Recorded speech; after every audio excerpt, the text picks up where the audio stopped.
guys, Laura here. I'm here today to do a non-spoiler spoiler discussion about the Cage series by Megan Shepherd.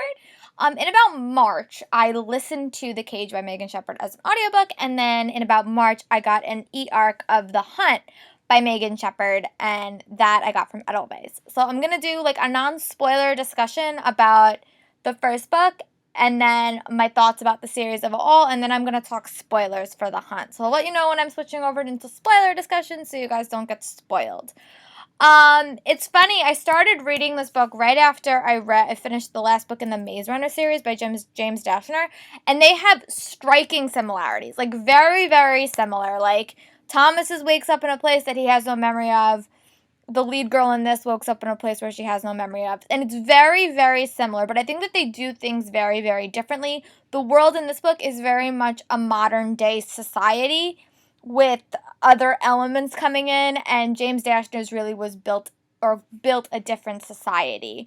This book follows four to five different perspectives, and you get into all their things. And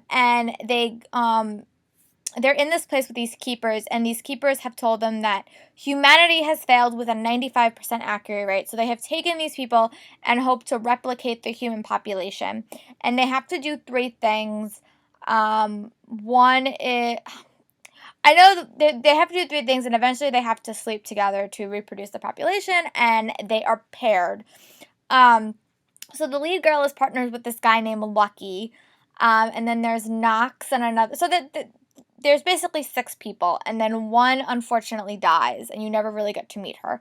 So that's how the book starts, and these characters are so out of sorts. They're totally different people, and it's like the balance between trying to save your life and trying to work with people, which I really, really liked. And it was a very, very fast-paced read. The Guardians, that's what the people are called, were really, really intense, and you didn't really ever know what the Guardians were going to do.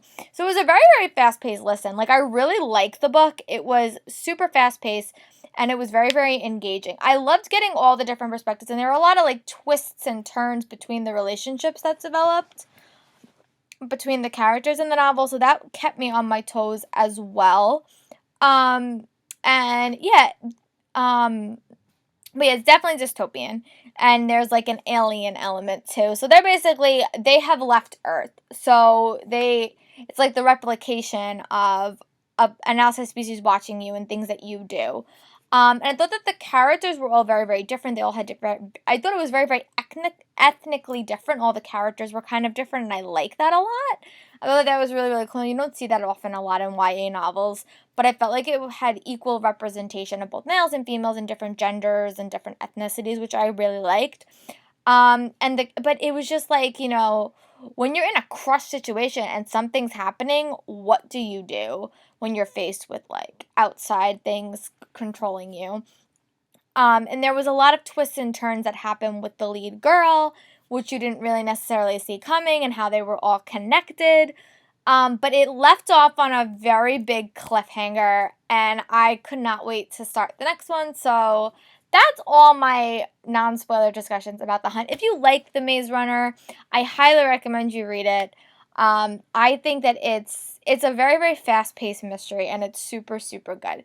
Now, in reference to The Hunt, I thought it was a very, very solid follow-up to it. It did a lot of things that I didn't expect it to do, but it was very, very fast-paced. I liked how it changed the setting. I liked how all the characters were present, and I liked how they really left the first book, in some instances, very, very broken. So it took a long time for them to get back up, and also to find each other. I thought that was another thing, that these people really didn't like each other at the end of the first book, and now they have to, like, find some way to not only get back together, but also to save each other, which I really, really liked. It was a very, very fast-paced mystery. New characters were introduced, and it just kept built. I think this book, and the way that where the next book's going, it just keeps building, and I think it's going to end in an amazing finale. So that's all my non-spoiler discussions about that. Overall, I liked it. I think, now I'm going to talk spoilers, I think the death of Lucky really, really bothered me. I love that character, and I was really hopeful that something would happen, or somehow he would get saved. but it was a very, very heartbreaking death, and it was really, really devastating. And there was a lot of unexpected twists and everything with Cassius and all that stuff, and I was like, oh, but it was like a sucker punch to your stomach at the end of that book, because I was like, oh my god. And then we left on such a cliffhanger, like, where is this place? Is this helpful? Is this place not helpful? What is gonna happen to these characters? So I think we're getting it in 2017. I could be wrong, but overall, let me know what you guys thought. Were you guys as shocked by his death as I was? Because I did not see that coming, and it was like, oh my god, what is going on? So overall, I really, really like the series. Let me know your guys' thoughts below. I'll talk to you guys later.